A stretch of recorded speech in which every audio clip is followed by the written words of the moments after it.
सवाल कई हैं। कश्मीरी पंडितों के पलायन का जिम्मेदार आखिर कौन है? कौन है गुनहगार? और सवाल यह भी कि उनकी घर वापसी के लिए, उनको दोबारा अपनी उस जमीन पर बसाने के लिए क्या प्रयास किए गए तमाम सरकारों की ओर से? इसी मुद्दे को लेकर चर्चा की शुरुआत करेंगे। खास मेहमान जुड़ चुके हैं, उनका परिचय आपसे करवा देती हूं। डॉक्टर संबित पात्रा, राष्ट्रीय प्रवक्ता भारतीय जनता पार्टी के हमारे साथ मौजूद हैं। कांग्रेस पार्टी की ओर से प्रवक्ता अभय दुबे जी हमारे साथ जुड़ चुके हैं। गुलाम अहमद अयाज, कश्मीरी एक्टिविस्ट, हमारे साथ जुड़े हुए हैं। फारूक रेंजू शाह साहब, फॉर्मर ब्यूरोक्रेट, हमारे साथ जुड़ चुके हैं। लेकिन सबसे पहले डॉक्टर संबित पात्रा, शुरुआत आपसे ही करते हुए, क्योंकि छत्तीसगढ़ के मुख्यमंत्री ने फिल्म देखने के बाद कहा है कि आधा अधूरा सच इस फिल्म के जरिए प्रस्तुत किया जा रहा है। और जब कश्मीरी पंडितों का पलायन हो रहा था, उस वक्त बीजेपी समर्थित सरकार केंद्र में थी, लेकिन कश्मीरी पंडितों को रोकने का कोई प्रयास सरकार की ओर से नहीं किया गया। क्या है इस पर जवाब आपका? देखिए चित्रा जी, इस पूरे विषय को लेकर दो पक्ष हैं। एक तो एडमिनिस्ट्रेटिव पक्ष, सरकार किसकी थी, कौन प्रधानमंत्री था, कौन गृह मंत्री था, कौन राज्य में सरकार में था, गवर्नर कौन था, किसने क्या प्रयास किए। दूसरा पक्ष है विचारधारा, वो कौन सी माइंडसेट थी, वो कौन सा ऐसा विचार था जिसने बाध्य किया कश्मीरी पंडितों को, 4 से 5 लाख कश्मीरी पंडितों को, कश्मीरी हिंदुओं को बेघर होने के लिए और अपने ही घर में दर दर के ठोकरे खाने के लिए, अपने घर को छोड़ करके दूसरे जगह में सेटल होने के लिए। देखिए, जहां तक ये जो विचारधारा है, ये जो माइंडसेट है, ये कोई एक दिन में पनपा नहीं। ये 80 के दशक से, शेख अब्दुल्ला के समय से ही, जिस समय शेख अब्दुल्ला 80 के दशक में मुख्यमंत्री थे जम्मू कश्मीर के, उस समय से ये जो इस्लामिक जिहाद का आइडिया है कि हम हैं और काफिर हैं, काफिरों को बाहर निकालना है और यहां पर इस्लाम का राज चलेगा, इस प्रकार की एक मनस्थिति जम्मू कश्मीर में बन गई थी। 80 के दशक से 90 के दशक तक ये पूरा मनस्थिति धीरे धीरे बढ़ता रहा। 1989 में ये चरम तक पहुंचा और जनवरी 1990 में अपने आप में एक विस्फोट होता है, जिसमें ये पलायन आरंभ होता है और 90 के अंत तक ये पलायन लगभग समाप्ति की ओर जाता है। देखिए, आज एक बात हर कोई एक्सेप्ट कर रहा है, एक्सेप्ट ये कर रहा है कि हां, यासीन मलिक आतंकवादी था, क्योंकि जितने भी घटना इस मूवी में दिखाए गए हैं, जितनी भी दर्दनाक घटना जिसको देख करके हमारी माएं रोई हैं, हम खुद बहुत मुश्किल से अपने आंसू को रोक पाए हैं, वो सारी चीज तथ्यात्मक है, उसमें एक भी कोई झूठ नहीं है।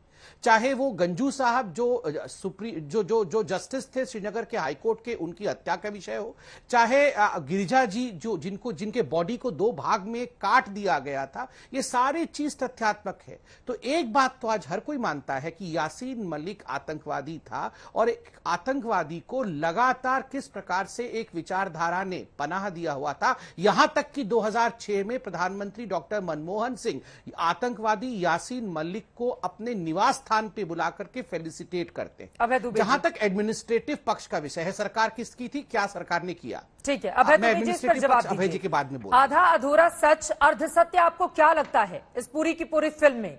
कश्मीरी पंडितों का बड़े पैमाने पर पलायन हुआ, क्या ये सच नहीं है? क्या कत्लेआम किया गया, ये सच नहीं है? अपने बड़े बड़े घरों को छोड़कर 2-2 कपड़े लेकर वो दूसरे जगहों पर रहने के लिए मजबूर हुए, क्या ये सच नहीं है? कौन सा सच देखना चाहते हैं अभय दुबे जी आप लोग? चित्रा जी, इतिहास साक्षी है।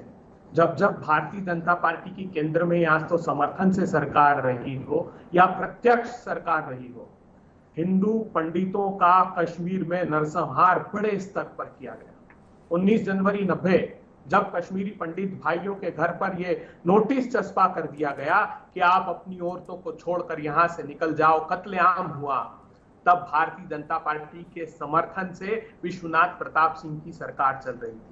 पूछिए ना, जितेंद्र सिंह साहब ने कहा कि जो मुफ्ती मोहम्मद सईद की बेटी को रिहा करने के लिए आतंकवादियों को छोड़ा गया, जिसके कारण उसके बाद से वहां आतंकवाद पनपा, तो आप कहां थे बताइए ना। 85 सांसदों का समर्थन आप दे रहे थे विश्वनाथ प्रताप सिंह जी के साथ। जगमोहन को आपकी सिफारिश के बाद वहां पर गवर्नर बनाया गया।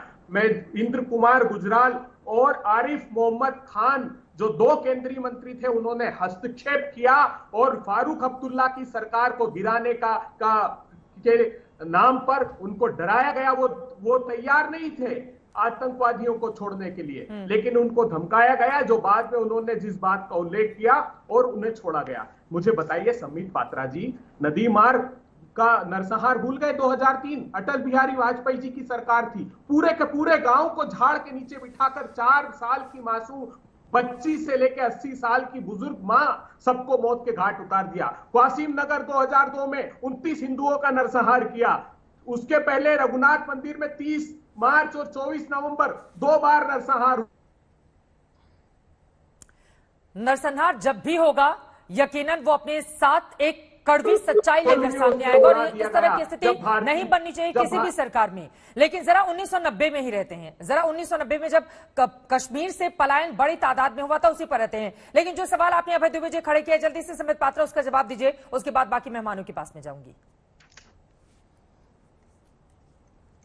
देखिए चित्रा जी, आज मैं एक साधारण भारतीय जनता पार्टी का प्रवक्ता, किसकी सरकार थी किसकी सरकार नहीं थी, उससे इतर खड़े होकर बहुत इमोशनली कुछ विषय यहां रखना चाहता हूं। कृपया करके मुझे सुन लीजिएगा, क्योंकि जिन लोगों ने अपने घर बार, अपने परिवार, अपने बच्चों को, अपनी बीवियों को गंवाया है, उन पे क्या गुजरता होगा जब ये तू मैमे की डिबेट सुनते होंगे, वो बहुत नागवार है। नंबर एक में एक सवाल हमारे बाकी तीनों भाइयों से पूछना चाहता हूं। बड़े लोग हैं बाकी तीनों, हम डिसाइड कर लेंगे किसकी सरकार थी, मैं जवाब दूंगा उस पर। आप सिर्फ इतना बता दीजिए, आज तो आप इस कश्मीर फाइल को देखने के बाद तीनों मानेंगे ना कि Yasin Malik was a terrorist, Yasin Malik आतंकवादी था, जिहाद के माध्यम से हिंदुओं को काफिर कह के उनके घर से भगाया जा रहा था। सरकार किसकी थी, सरकार ने क्या किया, मैं इस पे उत्तर दूंगा, मैं दाई हूं, मैं उत्तर दूंगा। मगर मैं सवाल पूछ रहा हूं, तीनों बारी बारी से इनसे पूछिए। पहले कांग्रेस से पूछिए कि मनमोहन सिंह 2006 में आतंकवादी यासीन मलिक से मिले थे कि नहीं, और अभी कांग्रेस यासीन मलिक को आतंकवादी मानती है या नहीं, और जिहाद को मानती है या नहीं मानती है। इस सवाल का मैं जवाब ले लूंगी, लेकिन संबित पात्रा जी एक और सवाल इसी के साथ, चूंकि सरकार में आप हैं और आप ही से सवाल ज्यादा बनते हैं, इसलिए मैं पूछती हूं। सवाल यह है कि कश्मीरी पंडितों को बसाने के लिए आखिर सरकार की ओर से अब तक क्या कदम उठाए गए हैं, कितनी तादाद में कश्मीरी पंडितों की घर वापसी हुई है, और इसी के साथ ही सवाल ये, जिस गृहमंत्री को लेकर, तत्कालीन गृहमंत्री मुफ्ती मोहम्मद सईद को लेकर आप लोग सवाल पूछ रहे हैं, बाद में उन्हीं के साथ आप लोग सरकार बनाते हैं जम्मू कश्मीर में, तो इस सवाल का जवाब भी तो आपको देना पड़ेगा। मैं जवाब देता, क्योंकि सरकार ही सबसे बड़ी होती है, यह उसका दायित्व है कि अगर पलायन हो रहा है तो उस पलायन को रोका जाए, और किसी वजह से अगर पलायन हो गया है तो इसको एक समय सीमा के भीतर उन तमाम लोगों की घर वापसी करवाई जाए। इसको लेकर क्या कदम अब तक उठाए गए हैं?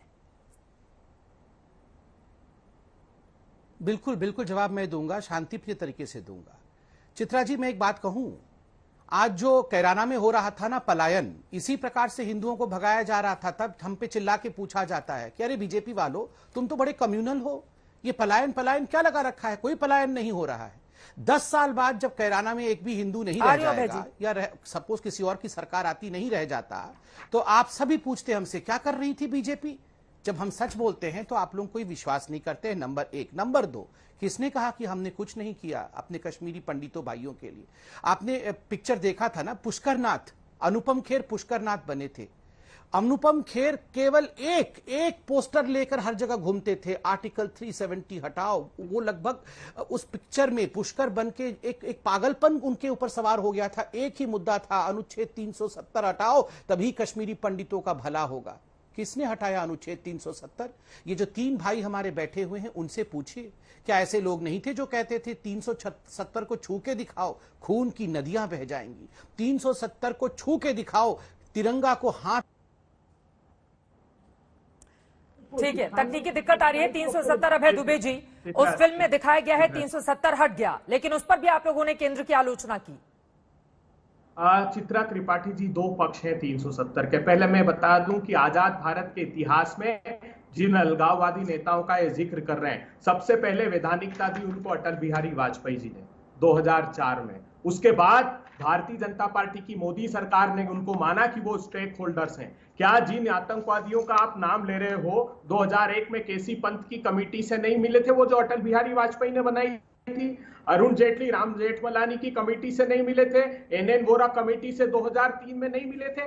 370 की आप बात करते हैं, जब 5 मार्च 1948 को 2 विधान और 2 निशान का जिक्र राजा हरि सिंह ने किया, तब श्यामा प्रसाद मुखर्जी कैबिनेट के मंत्री थे। जब आर्टिकल 370 पंडित वल्लभ भाई पटेल जी के घर 15 और 16 मई 1949 को फाइनलाइज हुआ, जब श्यामा प्रसाद मुखर्जी कैबिनेट मंत्री थे और जब आर्टिकल 370 आया, उनके हस्ताक्षर के बगैर नहीं आ सकता था। कैबिनेट से उन्होंने कभी भी आर्टिकल 370 को लेकर इस्तीफा नहीं दिया। आपने आर्टिकल 370 हटाया। अभी लोगों ने पूछा कि आपने वादा किया था कि हजारों लोग जमीन खरीद लेंगे। पार्लियामेंट में अभी 2022 में मोदी सरकार जवाब देती है कि एक भी जमीन का टुकड़ा कश्मीर घाटी में किसी ने नहीं खरीदा।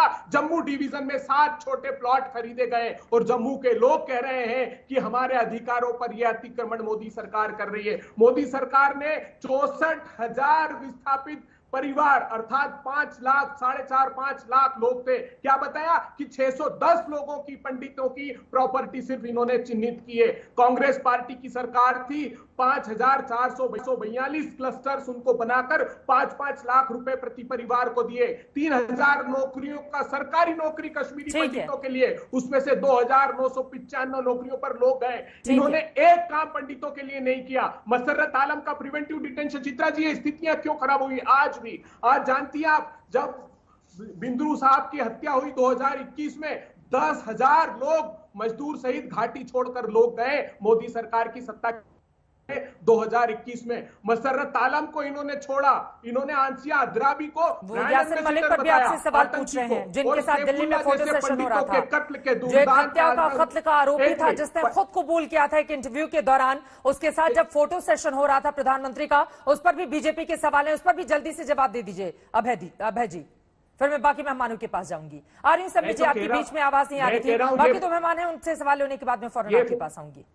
संबित पात्रा जी को ये फोटो भी दिखाइएगा। अटल बिहारी वाजपेयी जी के साथ वो सारे लोग मिल रहे हैं जिन पर ये आज जिनको आतंकी बता रहे हैं और मोदी जी आतंकी बताते थे। सैफुल्लाह जैसे दुर्दांत आतंकवादी को टिकट दिया इन्होंने, जानती हैं आप? जो पंडितों के कत्ल का आरोपी था, उनको वहां स्थानीय निकाय का चुनाव बीजेपी के टिकट से लड़ाया। ठीक है समीर जी, जल्दी से आप जवाब दे दीजिए, उसके बाद गुलाम साहब मैं फौरन आपके पास आऊंगी। समीर जी जल्दी से, वो अटल जी के साथ आपने सवाल उठाया कि मनमोहन सिंह के साथ यासिन मलिक की फोटो क्यों थी, उसको क्यों दिल्ली बुलाकर उसको वेलकम किया जा रहा था। उन्होंने अटल बिहारी वाजपेयी के साथ एक फोटो दिखाई है। पहली बात बता दूं, जिस प्रकार से अभी कांग्रेस के प्रवक्ता चिल्लाते हुए अनुच्छेद 370 पे अपनी ही छाती ठोक रहे थे, अपनी ही पीठ थपथपा रहे थे कि हमने अनुच्छेद 370 के लिए अच्छा काम किया, बीजेपी ने कुछ नहीं किया, इस पे कुछ बताने की आवश्यकता नहीं है। कांग्रेस पार्टी के नेताओं ने खड़े होकर, याद करिए किस प्रकार से उनके नेता प्रतिपक्ष ने खड़े होकर पार्लियामेंट में कहा था, क्या आपने अनुमति ली है पाकिस्तान से, क्योंकि ये तो बायलैटरल अफेयर है। ये चौधरी साहब ने कहा था, एलओपी ने कहा था। दूसरी बात है, आप याद करिए यहां पर जहां तक बुरहान वानी को तो ये लोग शहीद मानते हैं। इनके बड़े बड़े नेता जो कश्मीर में है उसको तो आतंकवादी कहते नहीं है। सलमान सोज इनके सबसे बड़े नेता हैं। सलमान सोज ने खुद अपने किताब में लिखा हुआ है कि if the people of Kashmir are given the right to vote they will choose independence, कि वो खुद इंडिपेंडेंस चाहते हैं। कश्मीर के लोग भारत के साथ रहना नहीं चाहते हैं। इनके सोच साहब जो सबसे बड़े नेता हैं जम्मू कश्मीर के कांग्रेस पार्टी के, ये तो उनकी पार्टी की सोच है। आज मैं सिर्फ इतना जानना चाहता हूं, इस पिक्चर में काफिरों के खिलाफ जो जहर है, जिहाद का अर्थ क्या होता है, जिस प्रकार से जिहाद का कॉल मस्जिदों से दिया गया है, मस्जिद में चिल्ला चिल्लाकर यह फरमान जारी की जाती थी कि महिलाओं को छोड़कर जाओ, पंडित भाइयों तुम तो चले जाओ। आपको याद होगा 3 बातें समझाई जाती थी, या तो कन्वर्ट हो जाओ, या तो मर जाओ, या तो भाग जाओ। रालिव चालिव गालिव, ये 3 बातें बताई जाती थी, या तो मर जाओ, या तो भाग जाओ, या तो फिर कन्वर्ट हो जाओ और इस्लाम को अपनाओ। इस बात को आज आप लोग मानते हैं ना? जब हम कहते हैं कि पलायन होता है और एक जिहाद की मेंटालिटी है, ये एक्सपोज हुआ है आज, जिहाद की मेंटालिटी। और मैं आपको बताना चाहता हूं, यहां 4 स्क्वाड्रन लीडर्स, एयरफोर्स के 4 अफसर, उनकी हत्या यासिन मलिक ने की। मैं उनका नाम पढ़ना चाहता हूं और उनको नमन करना चाहता हूं। 25 जनवरी 1990 squadron leader Ravi Khanna, corporal DB Singh, corporal Uday Shankar, airman Azad Ahmed, इन चारों को आपने पिक्चर में देखा होगा, गोली से भून दिया गया था इन एयरफोर्स के ऑफिसर को जब वो एक गाड़ी के लिए इंतजार कर रहे थे। इन चारों को यासिन मलिक ने खुद अपने हाथ से मारा था। चाहे बीजेपी की सरकार हो या फिर कांग्रेस की सरकार हो, सवाल इस वक्त ये खड़ा हो रहा है कि कश्मीरी पंडितों के दर्द के लिए क्या एक फिल्म की जरूरत थी? जो फिल्म सामने आई उसके बाद उनके दर्द को महसूस किया जाए, जबकि 1990 का यह मामला है, आज के 30 साल पहले। आज इस पर इतना डिस्कशन हो रहा है, उनकी वापसी के लिए सरकारों ने गंभीर प्रयास आखिर क्यों नहीं किए? आज भी अलग अलग जगहों से उनके आंसुओं की तस्वीरें क्यों सामने आ रही हैं? क्या इसके लिए एक मूवी की जरूरत थी? सरकारें हाथ पर हाथ धरे आखिर क्यों बैठी रहीं? इसके लिए कौन जिम्मेदार है? इसको तो सुनिश्चित करना होगा। और गुलाम अहमद अयाज साहब, आप कश्मीरी एक्टिविस्ट हैं, सीधे आपके पास आते हुए जरा आपसे मैं जानना चाहूंगी कि अभी वर्तमान की स्थिति क्या है वहां पर, क्योंकि कश्मीरी पंडित हजारों की तादाद में जिनका पलायन हुआ था अपनी ही जमीन से, आज भी उन्हें इंसाफ का इंतजार है।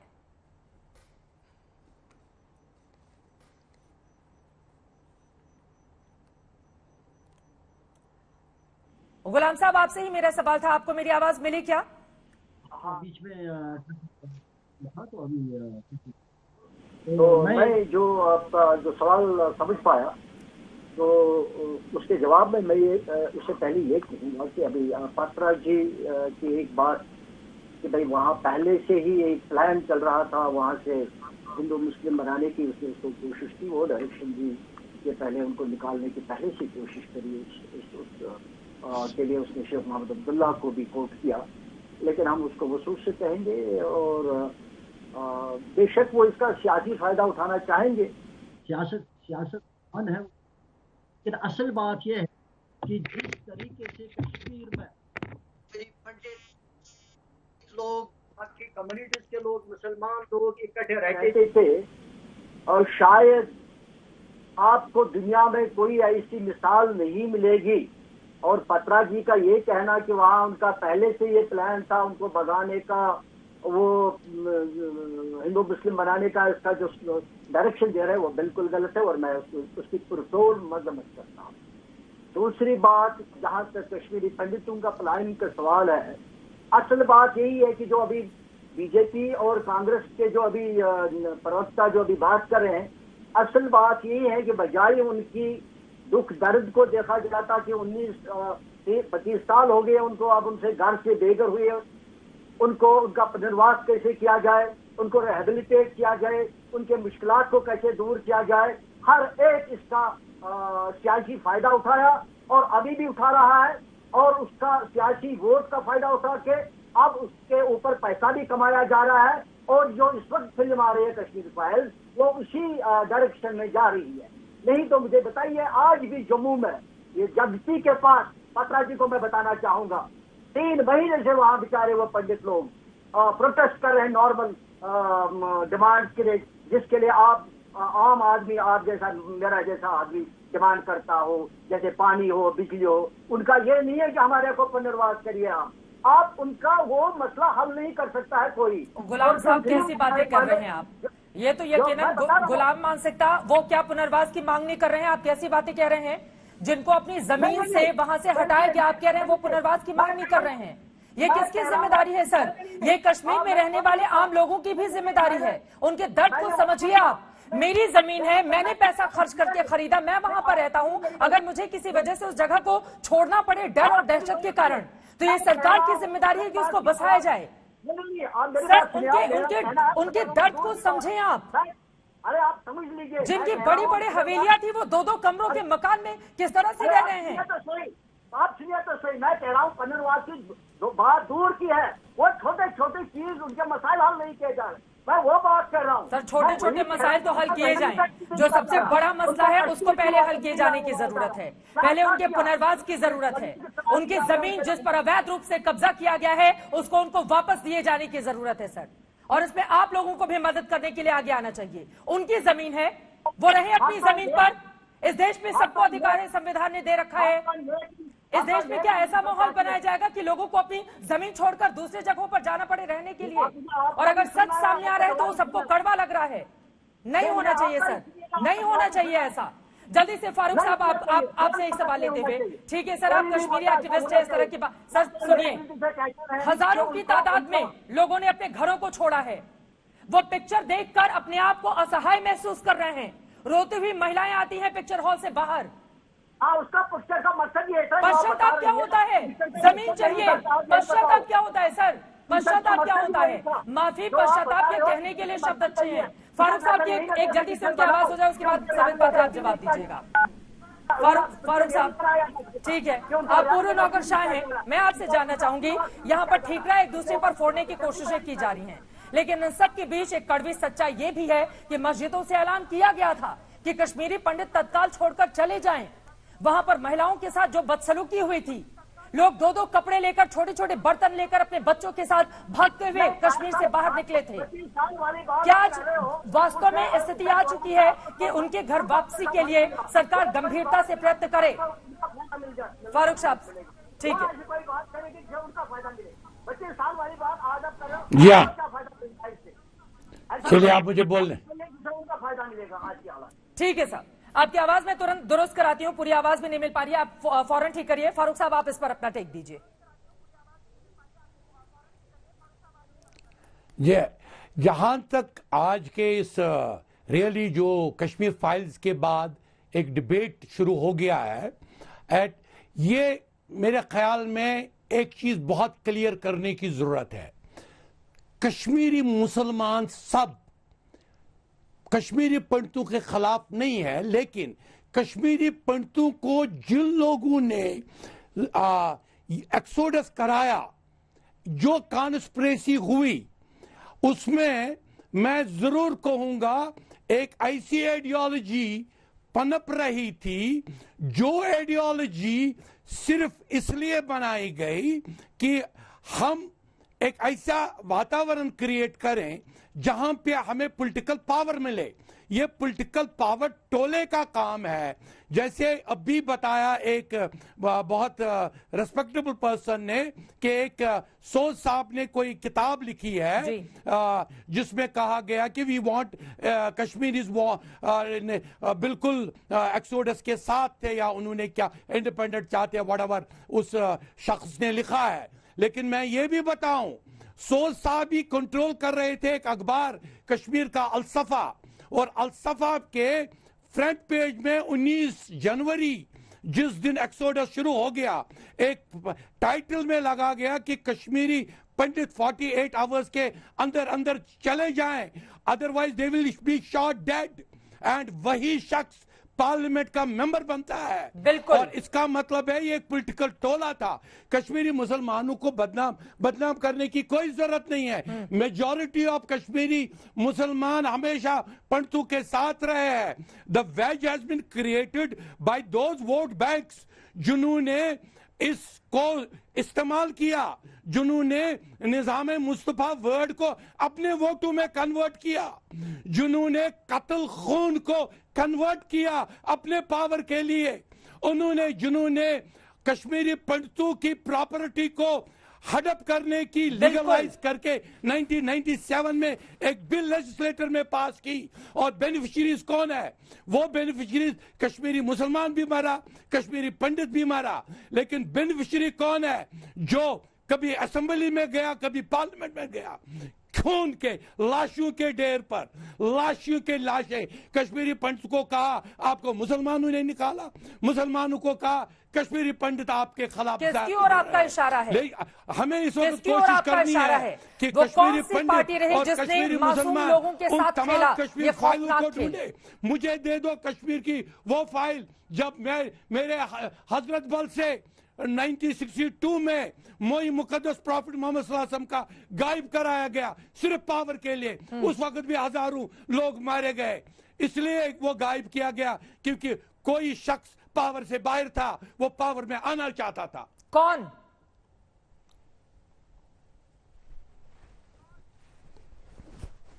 फारूक शाह साहब, किसकी ओर आपका इशारा है?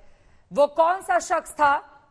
आप पीपी अपना लगा लीजिए और मेरा सवाल भी सुनिए। जिसकी ओर आप इशारा कर रहे हैं वो कौन सा शख्स था जो पावर से बाहर था, वो पावर में आना चाहता था और मासूम लोगों को उसने हथियार बनाया? कौन था वो? समीत पात्रा के एक पॉइंट को मैं सपोर्ट डेफिनेटली करूंगा कि जो पावर में आए, शायद जो रजीमें पावर में आई, जो चाहे वो गुप्कार की रजीमें थे या कोई रजीमें थे, उन्होंने यहां इस्लामिक कार्ड इस्तेमाल किया सिर्फ अपने पावर के लिए, सिर्फ पावर के लिए। समीत पात्रा जी, देखिए, मैं कुछ बहुत महत्वपूर्ण बात बताने वाला हूं, क्योंकि ये एक नैरेटिव बनता है कि सरकार ने क्या किया कश्मीरी पंडितों को अपने घर वापसी के लिए। देखिए चित्रा जी, घर केवल एक टुकड़ी जमीन नहीं होती है, घर केवल एक मकान, एक दुकान या नौकरी नहीं होती है। घर का बहुत बड़ा व्यापक अर्थ होता है। मैं दो उदाहरण दूंगा जो इस मूवी में दिखाया गया है। पहला उदाहरण है मिस्टर बीके गंजू। गंजू साहब एक इंजीनियर थे और जब उनका नाम हिट लिस्ट में आता है और आतंकवादी उन्हें मारने आते हैं, जिहादी उनको मारने आते हैं, तो गंजू साहब एक चावल के कनस्तर के अंदर, डब्बे के अंदर छुप जाते हैं। उनकी पत्नी उन्हें छुपा देती है। मगर घर के बगल में जो उनके मुस्लिम नेबर्स थे, पड़ोसी थे, मुझे नहीं कहना चाहिए कि उसका धर्म क्या था, मगर उन पड़ोसियों ने दिखाया कि जाओ जाओ जाओ, चावल के अंदर छुपा हुआ है, गोली मार दो। बिल्कुल, गोली मार दिया गया। इंजीनियर गंजू, बीके गंजू मर गए और बीके गंजू के चावल, जो चावल में खून लगी हुई थी, उस चावल को उनकी पत्नी को खिलाया गया। ये मूवी में दिखाया गया है। दूसरा उदाहरण दूंगा गिरिजा टिक्कू का। वो एक लैब असिस्टेंट थी कश्मीर के यूनिवर्सिटी में। वो चली गई थी जम्मू चली गई थी कश्मीर छोड़ के पलायन के समय। उनके सबसे अच्छे दोस्तों ने, जो उनके साथ कश्मीर यूनिवर्सिटी में महिलाएं काम करती थी, उन्होंने फोन करके बुलाया कि गिरिजा जी आप आ जाइए, अब माहौल ठीक हो गया है, आके मेरे घर में आपकी सैलरी रखी हुई है, आप सैलरी ले जाइए। बेचारी गिरिजा टिक्कू 4 जून 1990 को वापस अपने बेस्ट फ्रेंड के घर जाती है और वहां मिलिटेंट्स को छुपा करके बेस्ट फ्रेंड रखते हैं। गिरिजा टिक्कू जी को अपहरण कर लिया जाता है और 4 दिन बाद एक 100 मिल में काट करके उनके बॉडी को 2 टुकड़ों में, रेप होता है, रेप होने के बाद 2 टुकड़ों में काट दिया जाता है बॉडी को और सड़क पे फेंका जाता है। मूवी में दिखाया गया है। घर केवल मकान से नहीं होता है। जो पड़ोसी होता है, अगर वो आपको मारेगा, अगर दुकानदार आपको खाने के लिए राशन नहीं बेचेगा, तो आपको अगर सरकार घर बना के दे देगी तो क्या होगा? ये जो माइंडसेट है ना कि हम जिहाद करेंगे, हम काफिरों को मारेंगे, best friends have turned enemies, तो उसमें सरकार क्या कर सकती है? मन के अंदर घुस करके जिहाद को समाप्त केवल हम सब कर सकते हैं, विचार को बदल करके। पहले तो एक्सेप्ट करना होगा कि जिहाद एक सच्चाई है और काफिरों को मिटाने के लिए जिहाद एक प्रयास है। ये सबसे महत्वपूर्ण बात संबित पात्रा ने जो कही है फारूक शाह साहब, ये बात तो सच है ना। बहुत सारे ऐसे उदाहरण हैं, मैं फौरन आ रही हूं उसके बाद अभय दुबे जी आपके पास। बहुत सारे ऐसे उदाहरण हैं जो इस बात की गवाही देते हैं ख्याल में एक कि बहुत कश्मीरी पंडितों की हत्या के पीछे अगल बगल रहने वालों का कितना बड़ा हाथ था। करने की कोई ये जरूरत नहीं है कि कश्मीरी सारे मुसलमान बिल्कुल वैसे नहीं थे। जो वायलेंट थे वो एक अलग सेक्शन है, वो पॉलिटिकल टोले के साथ मिला हुआ सेक्शन है। लेकिन इससे आगे जाते हुए वर्तमान स्थिति आप क्या देख रहे हैं? सरकार की ओर से जो प्रयास किए गए हैं, एक पोर्टल बकायदा लॉन्च किया गया जिसमें कश्मीरी पंडित चाहे हिंदुस्तान के किसी भी हिस्से हों या दुनिया भर में फैले हों, वो अगर अपनी जमीन के बारे में उसमें जानकारी देते हैं तो 15 दिनों के भीतर उपराज्यपाल मनोज सिन्हा और उनकी टीम की ओर से यह सुनिश्चित किया जाता है कि उनकी जमीन को आइडेंटिफाई किया जाए। उनके पुनर्वास के लिए भी बहुत सारे काम किए जा रहे हैं। तो आपको लग रहा है कि कम से कम सरकार की ये जो प्रयास है फारूक साहब, वो सही दिशा में जा रहे हैं? फारूक शाह जी, जल्दी से इस पर आपकी टिप्पणी, उसके बाद मैं फौरन आ रही हूं आपके पास अभय दुबे जी। और मेरे ख्याल में अभी सरकार को एक बात समझ नहीं आई, जो 1997 में माइग्रेंट लैंड परचेज करने का ऑर्डर निकला, ये बेनिफिट दिया गया एक पर्टिकुलर तबके को, जो बेनिफिशियरी तबका है, जो खून पे पला हुआ तबका है। आप उसको स्क्रैप करें, अगर 370 स्क्रैप हुआ, आप वो माइग्रेंट परचेज करने का वो सारा नल एंड वाइट करार दीजिए, क्योंकि बेनिफिशियरी आधा % है। सारे कश्मीरी मुसलमान ने माली गनीमत नहीं लूटा, बिल्कुल आधे % ने माली गनीमत पंतु का लूटा। उस आधे % को नल एंड वाइट कर लीजिए। कोई कश्मीरी मुसलमान उनके साथ नहीं है। क्या ऐसा करेगी सरकार? संबित पात्रा जी, ये बात तो बिल्कुल सच है। एक ऑर्डर निकाल लीजिए, नोटिफिकेशन करा लीजिए, जो भी कश्मीरी पंडित प्रॉपर्टी किसी के पास है, it will remain with the Kashmiri Pandit. और कुछ लोगों के करप्शन को लेकर सरकार ने वहां पर कामकाज भी किया है 1997 में। जो बातें फारूक साहब कह रहे हैं, क्या सरकार उसको लेकर आगे बढ़ेगी? देखिए, सरकार स्टेप बाय स्टेप जिस प्रकार से कश्मीर में शांति आए उस दिशा में बढ़ रही है, उसका परिणाम भी अच्छा हो रहा है। अनुच्छेद 370 हटाने के बाद जिस प्रकार आतंकवादी गतिविधियों में कमी आई है, उसका रूपरेखा, उसका लेखा जोखा सरकार ने राज्यसभा में एक उत्तर में रखा भी है। देखिए, मैं चित्रा जी सिर्फ इतना कहना चाहता हूं, बिल्कुल सही बात है, सरकार को बहुत कुछ प्रोएक्टिव होकर करना पड़ेगा, कर भी रही है और भी करने की आवश्यकता है। मगर सबसे बड़ी आवश्यकता है, अगर हमें कैंसर से लड़ना है, कैंसर को समाप्त करना है, पहले कैंसर है ये तो मानना पड़ेगा। सबसे दिक्कत आज ये जो लेफ्टिस्ट हैं और तथाकथित लिबरल्स हैं, उनमें सबसे बड़ी दिक्कत है कि ये कैंसर को बता रहे हैं ये कैंसर नहीं, ये तो बहुत बढ़िया चीज है, ये तो विटामिन है। ये कैंसर को कैंसर मानने के लिए तैयार नहीं है। ये जो मूवी में आपने दिखाया मिस मेनन, जो प्रोफेसर थी, वो पता नहीं उस मूवी में नाम शायद केएनयू पेएनयू रखा था, आप भी समझती हो उस यूनिवर्सिटी का नाम क्या है। उसमें जो हाथ पकड़ करके यासीन मलिक के साथ फोटो दिखता है बाद में, ये हकीकत है। अरुंधति राय जिस प्रकार से हाथ पकड़ करके एक आतंकवादी के साथ वो जो फोटो प्रचलित हुआ, जिस प्रकार से तथाकथित बुद्धिजीवी जिनको कांग्रेस इत्यादि बहुत महान मानते थे, वो सारे इंडिपेंडेंट कश्मीर के लिए लड़ रहे थे। और एक उस दशक में कांग्रेस की बहुत बड़ी प्रवक्ता होती थी, महिला प्रवक्ता, उन्होंने तो कहा ये जो कश्मीरी पंडित है, इन्होंने नौकरी के ऊपर सब हथिया लिया था। नौकरी, अच्छे नौकरी कश्मीरी पंडित के पास थे, सारी एम्प्लॉयमेंट कश्मीरी पंडित के पास थे। मुसलमान बेचारा बड़ा गरीब था, इसलिए नाराजगी हो गई और मुसलमानों ने कश्मीरियों को, अच्छा ये वो कांग्रेस की प्रवक्ता नहीं थी, गलती से बोल दिया, वो एक पत्रकार थी, गलती से कांग्रेस प्रवक्ता बोल दिया, तो उन्होंने टीवी में कहा ये बात कि ये सारे जो हिंदू थे, ये हिंदू पढ़े लिखे थे और सारे नौकरी के ऊपर इनका कब्जा था, तो इस कारण से इनको भगाया गया, इसको भी जस्टिफाई किया जा रहा था। ठीक है, अभय दुबे जी इसी से आगे बढ़ते हुए थोड़ा इस डिबेट को आगे लेकर जाते हुए, जगमोहन जो इस वक्त राज्यपाल थे, उनको लेकर बार बार कांग्रेस पार्टी की ओर से उनको कटघरे में खड़ा किया जा रहा है। लेकिन वही जगमोहन थे जिनको खुद इंदिरा गांधी ने भी जम्मू कश्मीर भेजा था और वहां पर राज्यपाल बनाया था। और आप लोग बार बार जिस तारीख का जिक्र कर रहे हैं, 19 जनवरी 1990, जिसको पलायन दिवस के रूप में भी, काला दिवस के रूप में कश्मीरी पंडित मनाते हैं, उसी दिन उनको दोबारा से वो जिम्मेदारी देते हुए भेजा गया था। और हम सब जानते हैं कि श्रीनगर उस समय राजधानी नहीं होता है जम्मू कश्मीर का, उस समय जम्मू होता है। इस बात को भी तो स्वीकारेंगे आप लोग। जगमोहन आरएसएस के आदमी थे, उन्होंने क्या किया, उन्होंने ये नहीं किया। सर, इतिहास के कुछ पन्नों को भी तो टटोल कर देखिए कि वो क्या बयान करते हैं।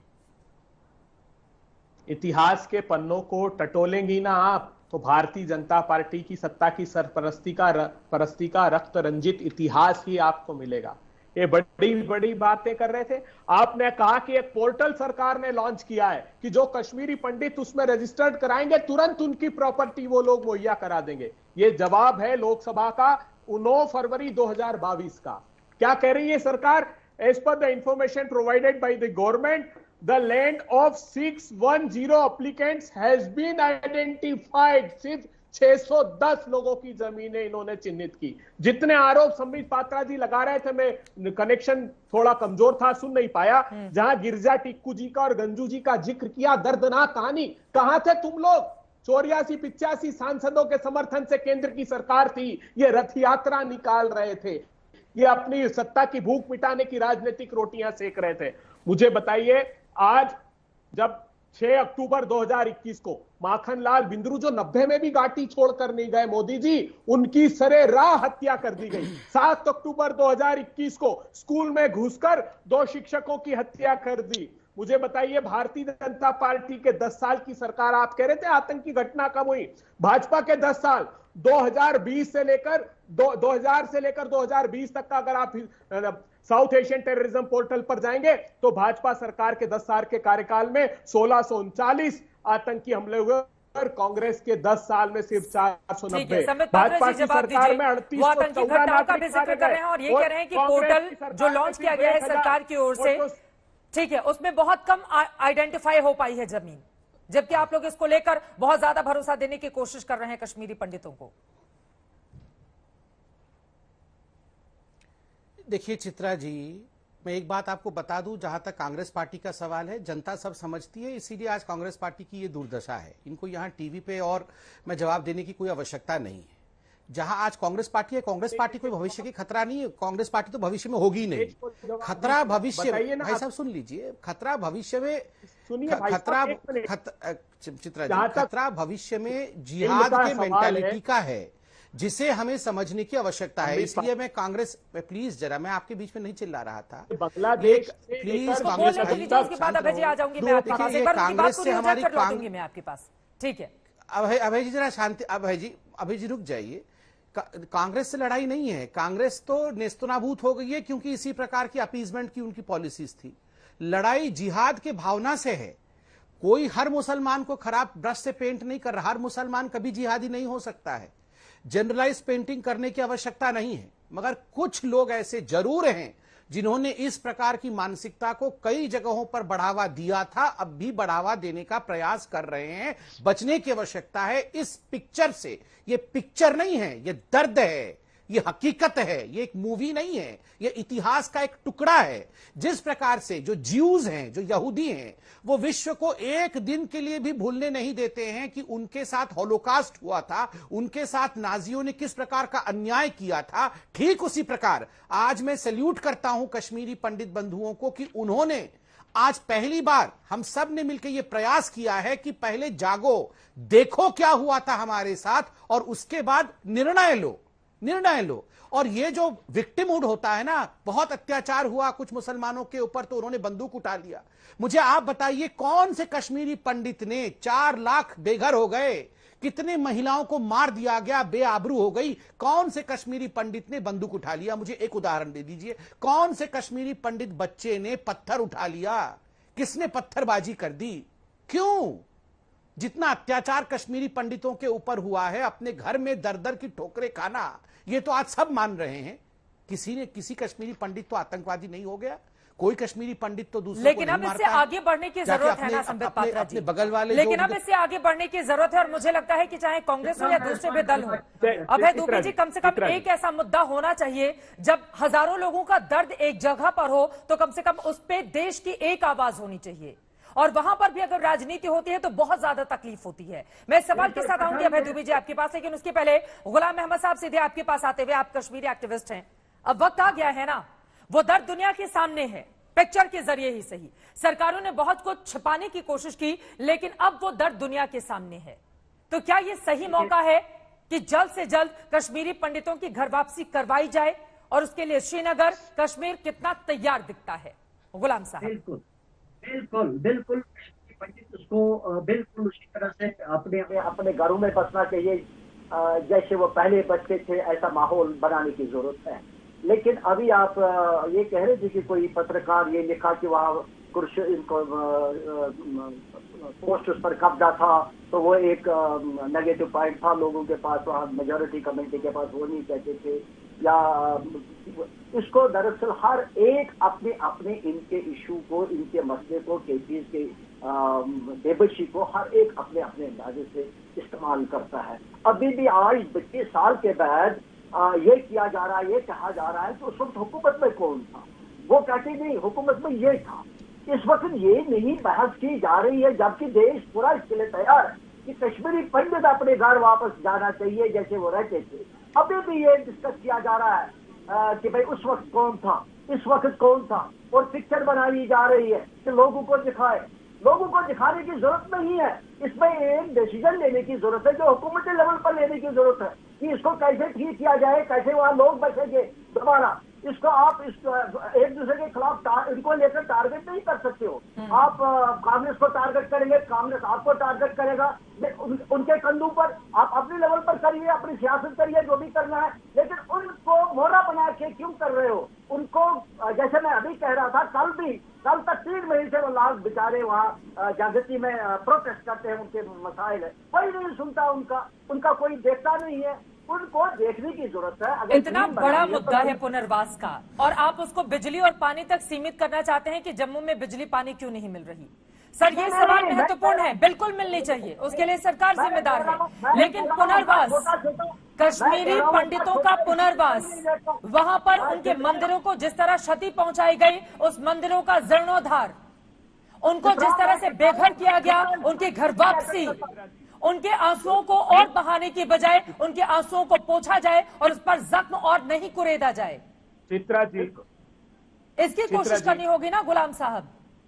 चित्रा, मैं वही कह रहा हूँ, भी नहीं करता, बड़ी बात तो है ही नहीं, कोई करता नहीं।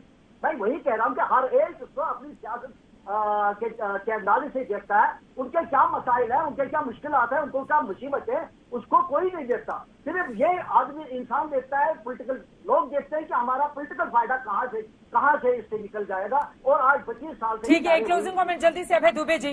कुछ ऐसे मुद्दे होने चाहिए जिसमें विपक्ष और सरकार की एक ही आवाज होनी चाहिए। कम से कम दर्द के वक्त हम एक क्यों नहीं हो जाते?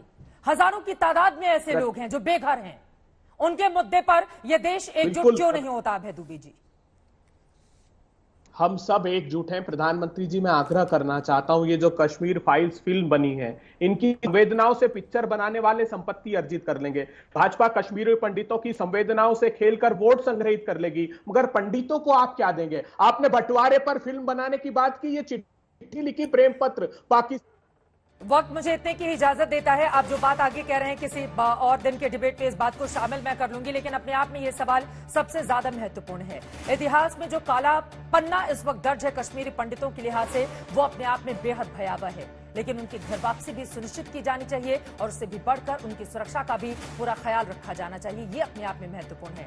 आगे क्या होगा कश्मीर फाइल्स पर? आगे क्या विवाद और ज्यादा गहराता हुआ चला जाएगा, या फिर भावनात्मक तौर पर जो स्थिति इस वक्त देश के भीतर देखने को मिल रही है वो और ज्यादा उमड़ेगी? इस पर रहेगी आज तक की नजर।